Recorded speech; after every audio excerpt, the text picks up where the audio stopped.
Hi all welcome to Blasters arena. Kerala Blasters അടുത്ത മത്സരം ഒഡീഷ എഫ്സിക്കെതിരെയാണ് കളിക്കുക. വരുന്ന തിങ്കളാഴ്ച രാത്രി ഇന്ത്യൻ സമയം 7:30 കേരള ബ്ലാസ്റ്റേഴ്സിന്റെ മൈതാനത്ത് വെച്ചുകൊണ്ടാണ് ഈ മത്സരം നടക്കുക. ഈ മത്സരത്തിന് മുന്നോടിയായി കേരള ബ്ലാസ്റ്റേഴ്സിന്റെ ക്യാമ്പിൽ നിന്നും ചില സന്തോഷ വാർത്തകൾ ഇപ്പോൾ ആരാധകരെ തേടിയെത്തിയിട്ടുണ്ട്. 3 താരങ്ങൾ കളിക്കളത്തിലേക്ക് തിരിച്ചെത്തിയിട്ടുണ്ട് എന്നുള്ളതാണ്. അതിൽ 2 താരങ്ങൾ അടുത്ത മത്സരത്തിന് ലഭ്യമാകും എന്നുള്ള റിപ്പോർട്ട് കൂടി ഇപ്പോൾ പുറത്തേക്ക് വന്നിട്ടുണ്ട്.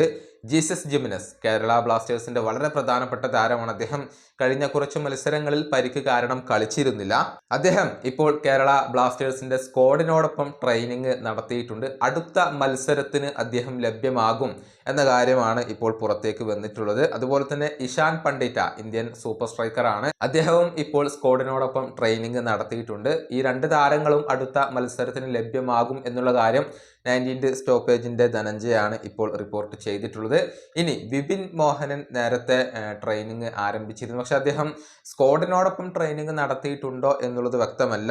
ഒഡീഷയ്ക്കെതിരെയുള്ള മത്സരത്തിന് അദ്ദേഹം ലഭ്യമാവാനുള്ള സാധ്യത കുറവാണ്. അക്കാര്യത്തിൽ വ്യക്തതകൾ ഒന്നും ലഭിച്ചിട്ടില്ല. പക്ഷെ അദ്ദേഹം കളിക്കളത്തിലേക്ക് തിരിച്ചെത്തി ട്രെയിനിങ് ആരംഭിച്ചു എന്നുള്ളത് തീർച്ചയായും കേരള ബ്ലാസ്റ്റേഴ്സിനെ സംബന്ധിച്ചിടത്തോളം ശുഭകരമായ ഒരു കാര്യമാണ്. ഏതായാലും അടുത്ത ഒഡീഷയ്ക്കെതിരെയുള്ള മത്സരത്തിൽ ജീസസ് സ്റ്റാർട്ട് ചെയ്യുമോ എന്നുള്ളതാണ് ഇനി ആരാധകർക്ക് അറിയേണ്ടത്. ഈ വീഡിയോയുടെ അവസാനിപ്പിക്കുന്നു. അടുത്ത വീഡിയോയുമായി വീണ്ടും കാണാം.